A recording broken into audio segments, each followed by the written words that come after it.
Wonderful Biafrans, lovers of freedom. I hope everybody is doing good.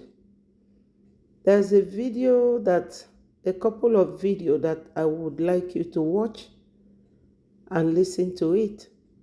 The caption in this one says, if Mazi Nnamdi Kanu were to be a white British, will the Home Office keep quiet over his kidnap in Kenya?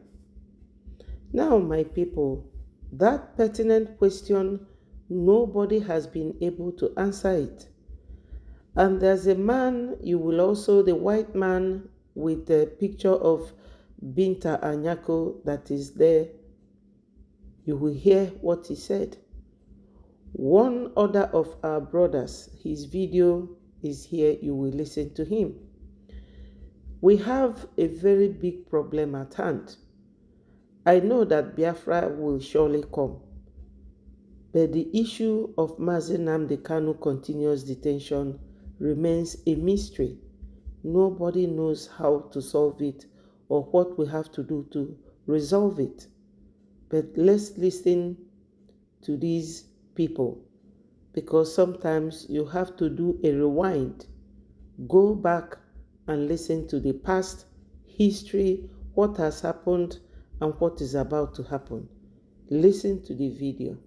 I like Igbo slaves. Or I like Igbo because anya warabu nga ishodano kaina wanya nga ishodano kaina ishoda ewu. Mana oburu ndị ama onwe ihe anyị na-eme ha anyị bụ empty barrel ome mkpọtụ.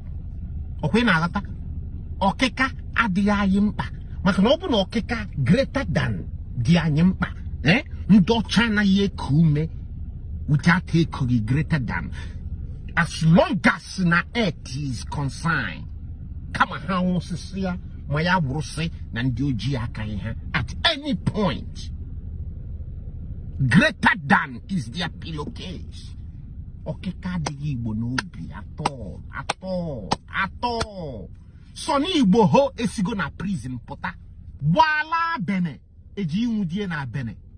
Something like that. Yoruba chiefs went to Benin. Why Benin?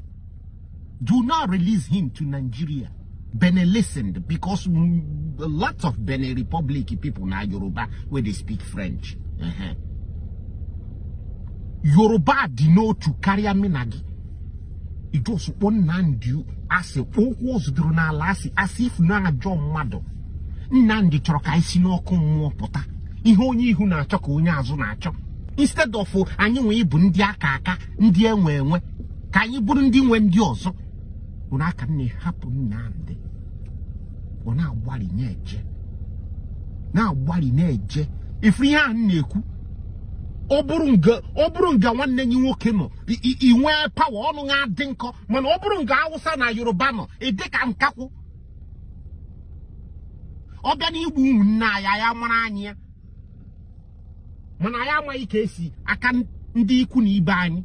Igbos in Nigeria, 73% said sometimes or always they were treated unfairly by the government. This is last year.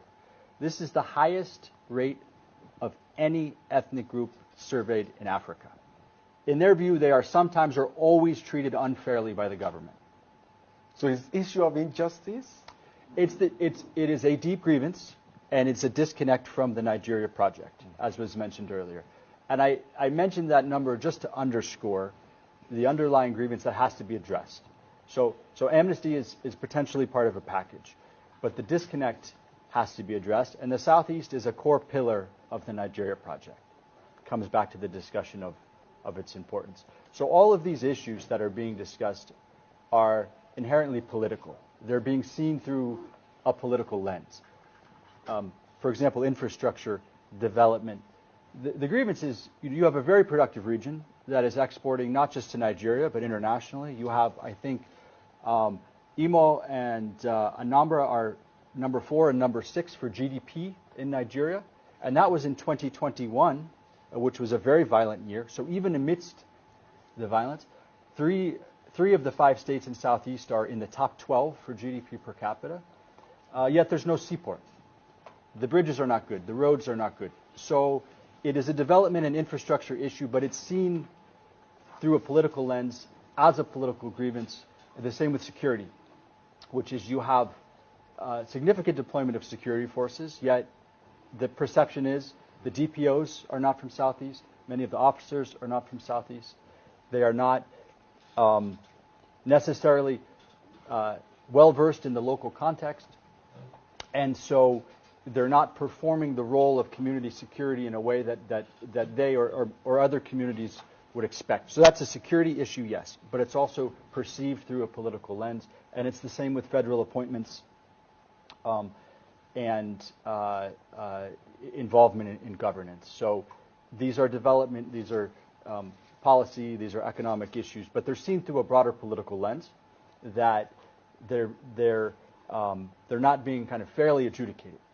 And I think that's really important to underscore. So amnesty as part of a package may be a solution, but the underlying grievances have to be addressed with an understanding of the political perception, how the infrastructure problems, how the economic problems, how the security issues are perceived politically, and what it means to have a more representative involvement in those efforts from a Southeast perspective. Yes, it has to be a multi-stakeholder approach.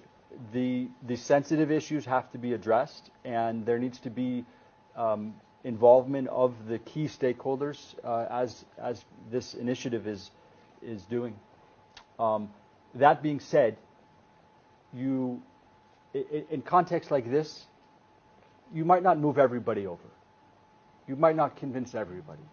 But where you make a serious effort and where you provide legitimate avenues, you will see a significant reduction in popular grievance that draws down support for extremism and makes it very difficult to operate. So a multi-stakeholder approach doesn't immediately solve all the problems, but it changes the trajectory, and it moves a lot of the public into using or trying to use the legitimate mechanisms again, as opposed to staying on the sidelines or even supporting extremist activity. So it's where you need to start, and it's the direction.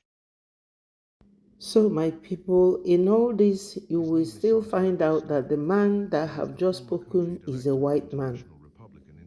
And the caption there as well say, "We are victim of Lord Lugard forceful amalgamation. The story can never be the same because the country of the world understands. The country will understand, fair enough. But why is it always we Africans, we blacks, being used, giving ourselves up for usage against our own? Look at Binta Nyako. She's a black lady. She's always been told what to do in court. How many times has she resigned in the court on this Mazi Nnamdi Kanu's case? How are the DOS taking all this whole thing? The moment we make a step forward, they will be dragging us backwards. It is always us becoming problem for ourselves. Ejiofor, Onyendu's wife, all those who are interested in detaining Onyendu so that he doesn't come out. This time around, the man has spoken all about political issue, what the Igbos suffer, and all that. How is it that we always give ourselves up to the white supremacy for them to be the ones speaking for us? Does it mean that we don't have sense or we cannot think for ourselves? My people, time has come for us to wake up and say no to this neo-colonialism. It is destroying us. It is tearing us apart, and we don't deserve to go through that path.